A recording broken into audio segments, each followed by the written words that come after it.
கண்களை மூடி நம்ம ஜெபம் பண்ணுவோம். எங்களை நேசிக்கிற நல்ல பிதாவே, இந்த வேலைக்காக நன்றி. தர்மியான ஆசீர்வதிக்கப்பட்ட நல்ல உயிர்த்தெழுந்த மனமகிழ்ச்சியின் காலை வேலைக்காக நன்றி செலுத்துகிறோம். இந்த காலை வேளையில ஒரு சமூகத்தில் சிலராய் கூடி ஆராதிக்க ஒரு வார்த்தையை தியானம் பண்ணும்படி நாங்கள் கடந்து வந்திருக்கிறோம். கர்த்தர் எங்களோடு கூட பேசுகிறோம். இந்த கொரோனா நிமித்தமாக தேவனுடைய ஆலயங்கள் எல்லாம் மூடப்பட்டு இருக்கிறதா நீங்க எழுதிங்க. ஆலயத்தை மூடினாலும் எங்கள் இருதயத்தை மூடுவதற்கு ஒருவனாலும் ஆகாது என்று நாங்கள் பார்க்கலாம். ஆகையால் ஆலயம் திறக்கப்பட கர்த்தர் அனுக்கிரகம் செய்யும். தேசத்தை விட்டு, எங்கள் தமிழ்நாட்டை விட்டு, மக்களை விட்டு, உலகத்தை விட்டு இந்த வைரஸ் விலகி போகத்தக்கதாய் ஒரே ஒரு வார்த்தையினால் விடுதலையாக்குங்க, ஆசைப்படுங்க. ஒரு வார்த்தையை தியானிக்கும்படி நாங்கள் கடந்து வருகிறோம். எங்களோட பேசும் இயேசுவின் நாமத்தில் பிதாவே, ஆமென். ஆண்டவருக்கு மகிமை உண்டாவதாக. வேதத்தை வாசிக்கலாம். அப்போஸ்தலர் 9ஆம் அதிகாரம் 15ஆம் வசனம். அப்போஸ்தலர் 9:15. அதற்கு கர்த்தர், இப்போ அவன் புறஜாதிகளுக்கும் ராஜாக்களுக்கும் இஸ்ரவேல் புத்திரருக்கும் என்னுடைய நாமத்தை அறிவிக்கிறதற்காக நான் தெரிந்து கொண்ட பாத்திரமாய் இருக்கிறான். ஆண்டவருக்கு மகிமை உண்டாவதாக. இன்றைக்கு இந்த பாத்திரம் என்கிற ஒரு தலைப்பில் இன்றைக்கு தேவனுடைய வார்த்தையை நம்ம தியானிக்க போறோம். நாம் எல்லோருமே தேவனால் தெரிந்து கொள்ளப்பட்ட ஒரு பாத்திரம் என்பதை நாம் மறந்துவிடக்கூடாது. ஆகையால் இந்த பாத்திரம் சரியா இருக்கிறதா, இந்த பாத்திரம் சுத்திகரிக்கப்பட வேண்டியதா இருக்கிறதா, இந்த பாத்திரம் எப்படிப்பட்டதா இருக்கு என்று சொல்லி இன்னைக்கு நாம் பார்க்க போறோம்.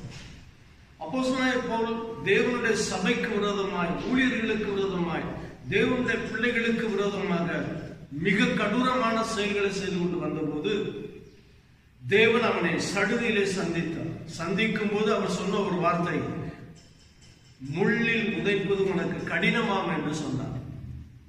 முள்ளில் உதைப்பது கடினமாம் என்று சொன்னால், நீ கிறிஸ்தவர்கள் மேல், ரட்சிக்கப்பட்ட ஜனங்கள் மேல் பேசுகிறது, அவர்கள் மேல் எடுக்கக்கூடிய நடவடிக்கை அனைத்துமே விரோதமானது என்று சொல்லி கர்த்தர் பேசுகிறார். அல்லேலூயா. ஆகையால் எனக்கு அன்பார்ந்தவர்களே, இந்த பாத்திரம் தேவனால் தெரிந்து கொள்ளப்பட்ட பாத்திரமாகிய சவுல் இப்படியாக தன்னுடைய, வாசிங்க அப்போஸ்தலர் 9ஆம் அதிகாரம்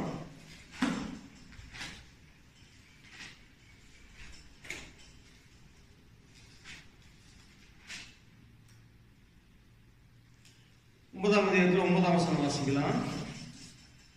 அவன் 3 நாள் பார்வை இல்லாதவனாய் புசியாமலும் குடியாமலும் இருந்தான். 3 நாள் தேவன் அவனை சந்தித்த பின்பு அவன் 3 நாட்களாக உபவாசம் செய்து தன்னை சுத்திகரித்துக் கொண்டவனாய் இருந்தான். சாப்பாடு கிடையாது, தண்ணி கிடையாது, ஒண்ணுமே கிடையாது.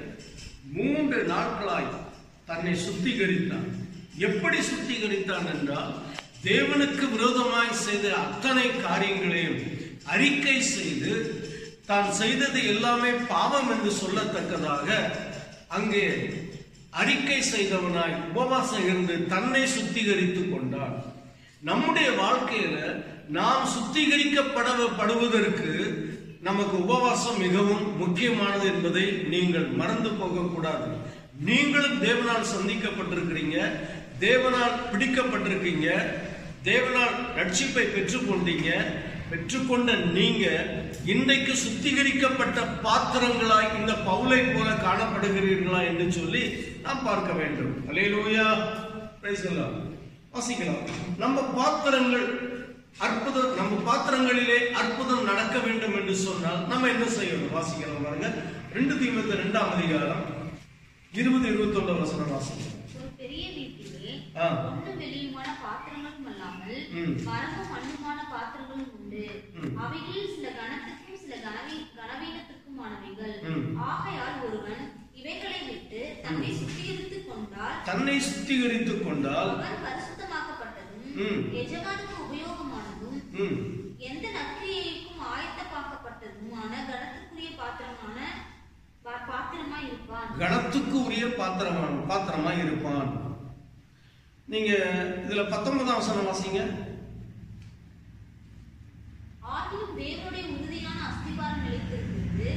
கர்த்தர் தம்முடையவர்களை அறிவார் என்பதும் தம்முடையவர்களை அறிவார் என்றும் கிறிஸ்துவின் நாமத்தை சொல்லுகிற எவனும் கிறிஸ்து இயேசுவின் நாமத்தை சொல்லுகிற எவனும் அநியாயத்தை விட்டு விலக கடவன் என்பதும் அதுக்கு முத்திரையா இருக்கு. அதனாலதான் 20-21 இவைகளை விட்டு நீங்க என்ன செய்யணும்? வெளியே வரணும். உங்க பாத்திரங்கள் சுத்தமா இருக்கணும் அப்படின்னு சொல்லி ரொம்ப அற்புதமா பவுல் தீமோத்தேயுக்கு எழுதும் போது ஒரு உதாரணத்தோடு எழுதுறாரு. ஒரு பெரிய வீட்டுல விலை உயர்ந்த பாத்திரமும் இருக்கும், விலை குறைந்த பாத்திரமும் இருக்கும். இப்ப நம்ம வீட்டுல விலை உயர்ந்த பாத்திரங்கள், வெள்ளினாலும் பொன்னினாலும் செய்யப்பட்ட பாத்திரங்கள் இருந்தா நீங்க என்ன செய்வீங்க?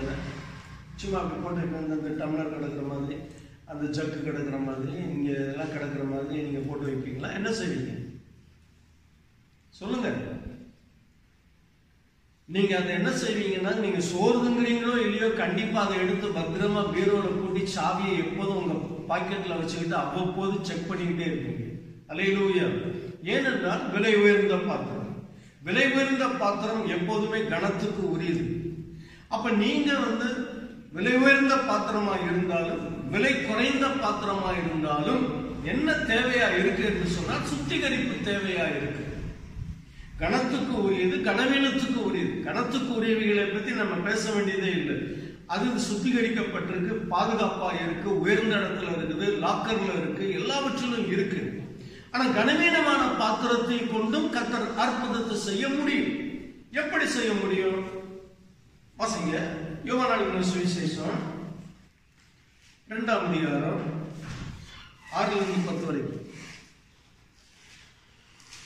யூதர்கள் தங்களை சுத்திகரிக்கும் முறைமையின்படியே ஒவ்வொன்றும் 2-3 குடம் தண்ணீர் கொள்ளத்தக்க 6 கச்சாடிகள் அங்கே வைத்திருந்தது.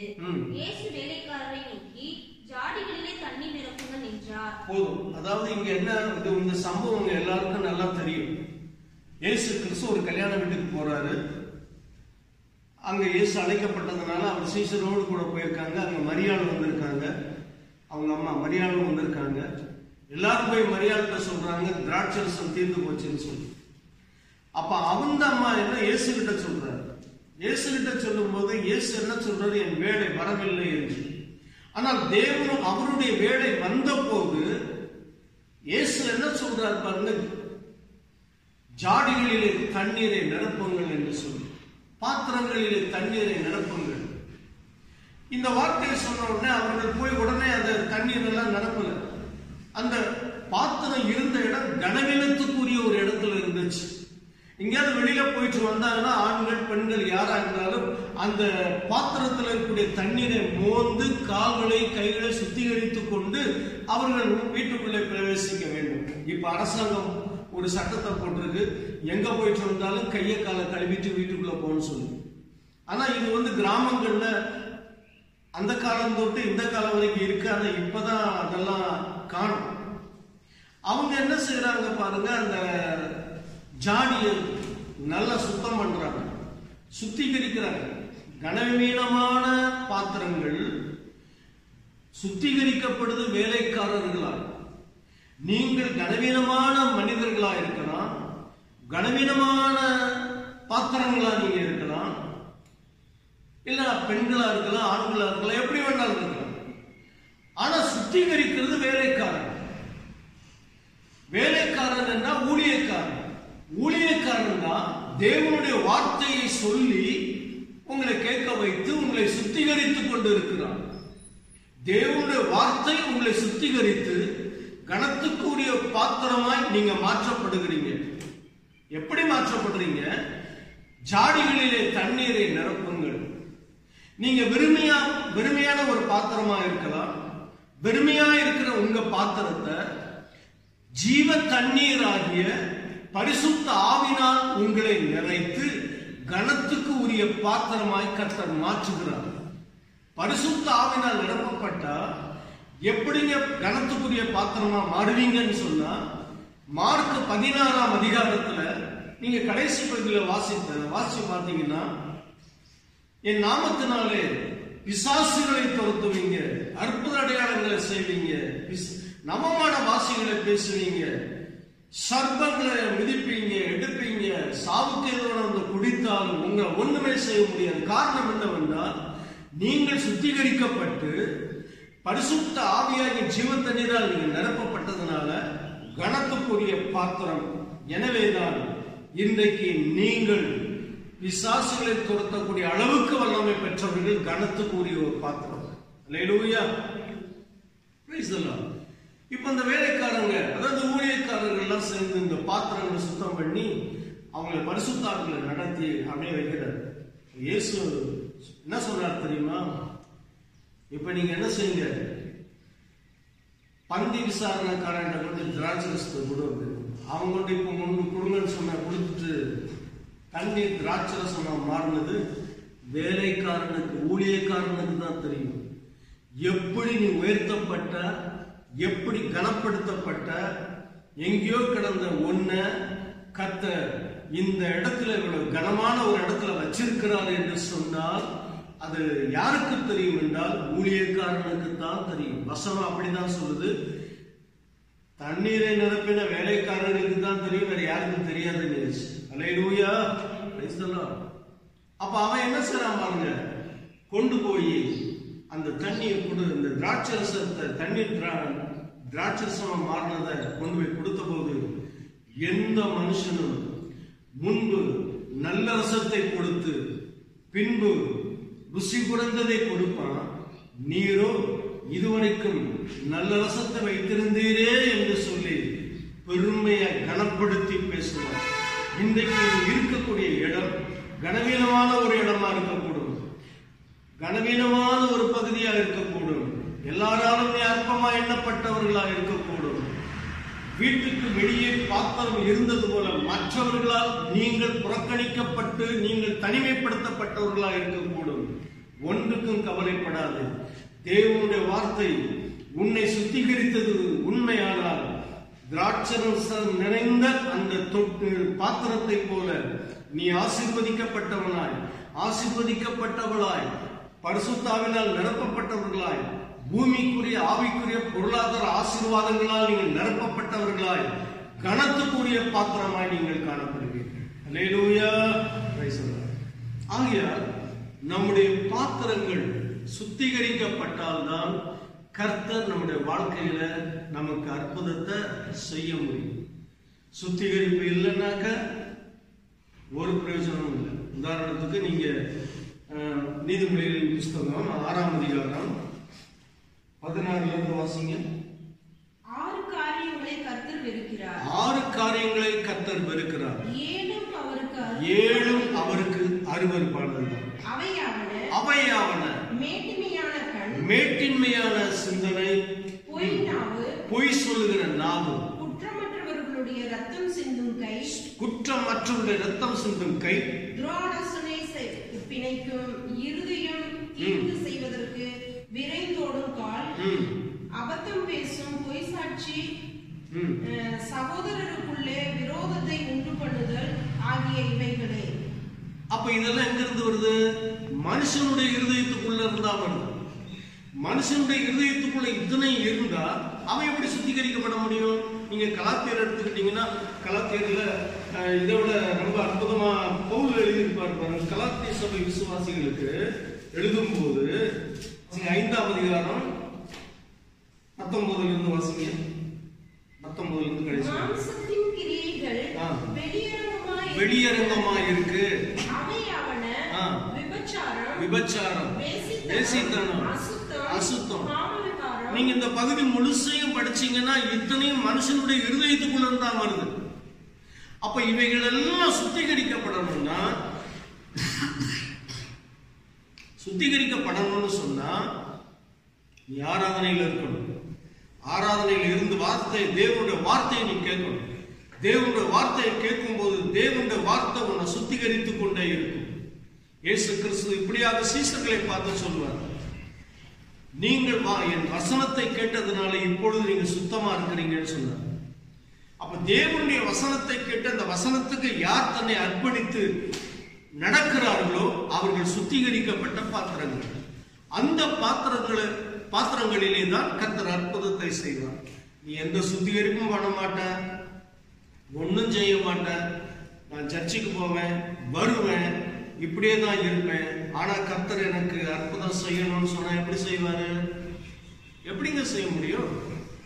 அப்போ இந்த சுத்திகரிக்க உன் அற்புதம் அர்ப்பணிச்சிரு, கர்த்தர் உனக்கு அற்புதத்தை செய்வார். அல்லேலூயா, அல்லேலூயா.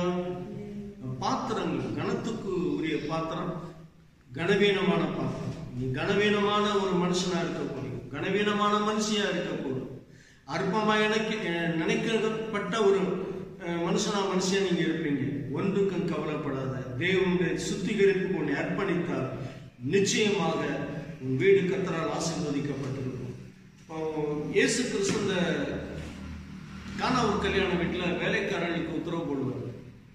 பொதுவா உங்க வீட்டு வேலைக்காரங்களுக்கு நான் வந்து உத்தரவு போட முடியாது. ஏன்னா நீங்க சம்பளம் கொடுக்குறீங்க, நீங்க அவங்களுக்கு எல்லா வசதியும் பண்ணி கொடுக்குறீங்க, நான் வந்து ஆர்டர் போட முடியாது. அப்போ அங்க என்ன நடந்திருக்குன்னா, அந்த வீட்டுக்காரன், ஐயா திராட்சரசம் இல்லை, நாங்க எங்களையும் எங்களுடைய வீடு வேலைக்காரன் முதற்கொண்டு எல்லாரையும் உமக்கிட்ட அர்ப்பணிக்கிறோம், நீங்க அற்புதம் செய்யுங்கன்னு எல்லாத்தையும் அர்ப்பணித்தான். நீங்க எல்லாவற்றையும் ஆண்டவருக்கு அர்ப்பணிங்க, அர்ப்பணிச்சுட்டு நீங்க காத்திருங்க அவருடைய வேலைக்காக. அவருடைய வேலைக்காக நீங்க காத்திருந்தீங்கன்னா கண்டிப்பா கர்த்தர் உங்களுக்கு அற்புதத்தை செய்வார். யார அற்பமா நினைக்கிறீங்களோ, யார கனவீனமா நினைக்கிறீங்களோ, அவர்களை கொண்டே தேவன் உங்களுக்கு அற்புதத்தை செய்ய உண்மை உள்ளவராக இருக்கிறார்.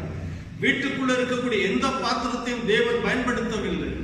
வீட்டில் பாதுகாப்பா இருக்கக்கூடிய அண்டா குண்டா எதையும் தேவன் பயன்படுத்தவில்லை. அற்பமாய் வைக்கப்பட்ட வெளியிலே மூலையில வைக்கப்பட்டு சுத்திகரிப்புக்கு வைக்கப்பட்டதான அந்த பாத்திரத்தை கொண்டுதான் கர்த்தர் மிகப்பெரிய அற்புதத்தை செய்தார். யாரையெல்லாம் நீ அற்பமா நினைக்கிறியோ அவர்களே உனக்கு ஒரு ஆசீர்வாதமான பாத்திரமாய் மாற அவர் உண்மை உள்ள தேவனாக. அல்லேலூயா. வேதத்தில் இன்னொரு பாத்திரத்தை பார்க்கலாம். யோசேப்பின் பாத்திரத்தை பார்ப்போம். அதிகாரம் 44ஆம் அதிகாரம் 2ஆம் வசனம். இளையவனுடைய சாக்கின் வாயில வெள்ளி பாத்திரமாகிய என் பானபாத்திரத்தையும் தானியத்துக்கு அவன் கொடுத்த பணத்தையும் போடு என்று கட்டளையிட்டான். சொல்லுங்க. இது உங்களுக்கு எல்லாம் தெரிந்த ஒரு வேத பகுதி தான். யோசேப்புடைய சகோதரர்கள் யோசேப்பை வெறுங்குழியில இறக்கி விட்டுருவாங்க. காரணம் என்னவென்றால் அவன் தரிசனத்தை அழிக்க வேண்டும், அவன் பேசுற வார்த்தைகள் எல்லாம் பொய்யாய் மாற வேண்டும் என்று சொல்லி திட்டம் போட்டு அவன் வெறுங்குழியில அவன் இறக்கி விட்டுருவாங்க. வெறுங்குழியில் தூக்கி விடப்பட்டு எகிப்துல அடிமையாக விற்கப்படுவான். அங்கே யோசேப் மேல் பொய்யாய் குற்றம் சாட்டப்பட்டு சிறைச்சாலைக்கு அனுப்பப்படுவான். சிறைச்சாலைக்கு அனுப்பப்பட்ட பின்பு சிறைச்சாலையில இருந்த சில கைதிகளுக்கு அவன் சொப்பனங்களுக்கு விளக்கங்களை சொன்ன போது அங்கே அவன் என்ன சொன்னாலும் அது அப்படியே நிறைவேறிச்சு.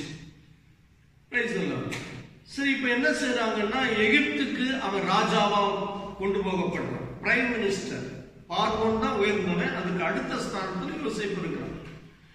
அப்போ அவனுடைய சகோதரர்கள் பஞ்சத்தில் அடிபட்ட போது எகிப்திலே தானியம் உண்டு என்று கேள்விப்பட்டு எகிப்துக்கு வர்றாங்க. யோசேப்பு அங்கே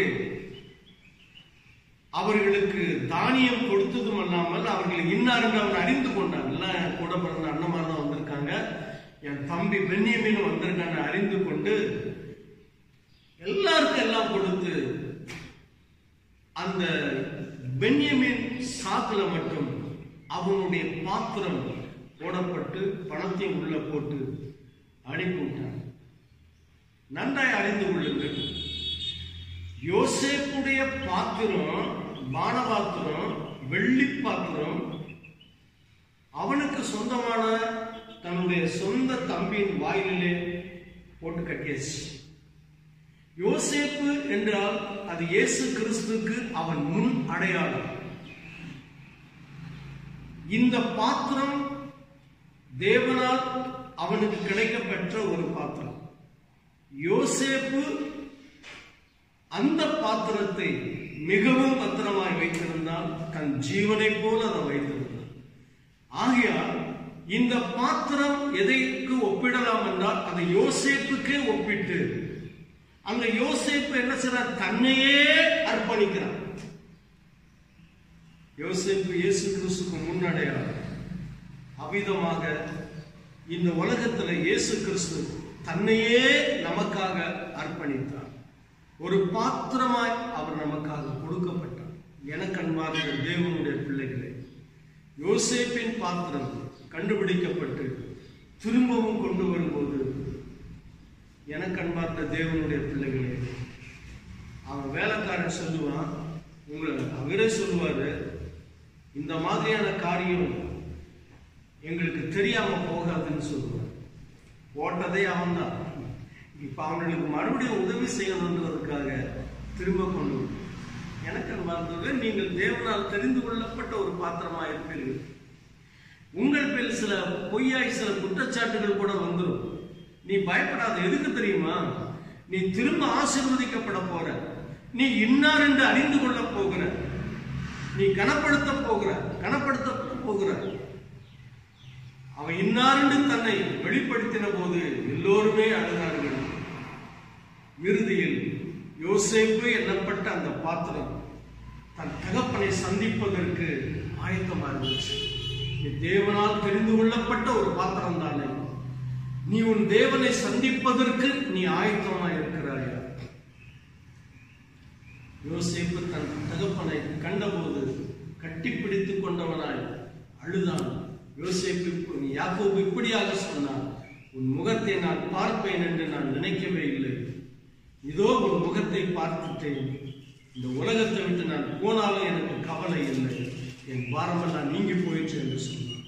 நீ தேவனால் தெரிந்து கொள்ளப்பட்ட ஒரு பாத்திரம் தான். நீ யாரோ ஒருவரை நினைத்து நினைத்து வேதனைப்பட்டுக் கொண்டிருக்கிற, கண்டிப்பாய் அவர்களை சந்திப்பார். அவர்கள் நிமித்தமாய் நீ ஆசீர்வதிக்கப்படுவார். அல்லேலூயா. ஆகையால் நீங்கள் சுத்திகரிக்கப்பட்ட ஒரு பாத்திரமாய் நீங்கள் காணப்படுவீர்களே, ஆனால் கர்த்தர் உங்களுடைய வாழ்க்கையில மிகப்பெரிய அற்புதத்தை செய்ய அவர் உண்மை உள்ள தேவனாய். எத்தனை பேருக்கு விசுவாசம்? இன்றைக்கு ஆண்டவரே, நான் என்ன செய்யறேன்? சுத்திகரிப்பதற்கு அர்ப்பணிக்கிறேன். நான் ஒரு யோசேப்பின் பாத்திரத்தை போல நான் காணப்படுவேன். கனத்துக்குரிய ஒரு பாத்திரமா காணப்படுவேன். யோசேப்புடைய பாத்திரம் ஒரு சாக்கு பைக்குள் போய் வெளியே வந்து கனத்துக்குரிய பாத்திரமாக திரும்பவும் மாறிச்சு. நீங்க ஒருவேளை ஏதாவது ஒரு பிரச்சனையில அடைக்கப்பட்டவர்களாக இருந்தாலும் கர்த்தர் கட்டவிழ்த்து உன்னை விடுதலையாக்கி கனத்துக்குரிய ஒரு பாத்திரமாய் கர்த்தர் உன்னை வைப்பாராக. கர்த்தர் நம்மை ஆசீர்வதிப்பாராக. இந்த வார்த்தையானது உங்களுடைய வாழ்க்கையில மிகப்பெரிய அற்புதத்தை கொண்டு வர ஜெபம் பண்ணுங்க. நல்ல ஆண்டவரே, இந்த அருமையான ஆசீர்வதிக்கப்பட்ட நல்ல வேலைக்காக நன்றி. நாங்கள் யோசேப்பின் பாத்திரத்தையும் திராட்சரசமாய் மாறின அந்த பாத்திரத்தையும் நாங்கள் நினைவு கொள்கிறோம். எங்களை சுத்திகரிக்க எங்களை அர்ப்பணிக்கிறோம். இந்த வார்த்தையை கேட்கிற ஒவ்வொருவரும் தங்களை சுத்திகரிக்க அர்ப்பணித்து தண்ணீர் திராட்சரசமாய் மாறினது போல அவருடைய வாழ்க்கையெல்லாம் ஒரு வித்தியாசமாய் ஆசீர்வதிக்கப்பட்டு ஜனங்கள் பிரமிக்கத்தக்கதாய், ஜனங்கள் சாட்சி கொடுக்கத்தக்கதாய் அதிசயமான காரியத்தை செய்யும். தொடர்ந்து வழிநடத்தும் காத்துக்கொள்ளும். இயேசுவின் நாமத்தில் ஜெபங்களும் நல்ல பிதாவே, ஆமென். ஆத்துமாவே கர்த்தரை ஸ்தோத்திரி. என் முழுவதுமே அவருடைய பரிசுத்த நாமத்தை ஸ்தோத்திரி. என் ஆத்துமாவே கர்த்தரை ஸ்தோத்திரி. அவர் செய்த சகல உபகாரங்களையும் மறவாதே. ஆமென். நம்முடைய கர்த்தராகிய இயேசு கிறிஸ்துவின் கிருபை, பிதாவாகிய தேவனுடைய அன்பும் பரிசுத்த ஆவியானவருடைய அந்யோன்ய ஐக்கியமும் இன்று என்றும் நம்முடைய கர்த்தராகிய இயேசு கிறிஸ்துவின் இரண்டாம் வருகை பரியந்தம் நம் அனைவரோடும் கூட தங்கி இருப்பதாக. ஆமென். அல்லேலூயா.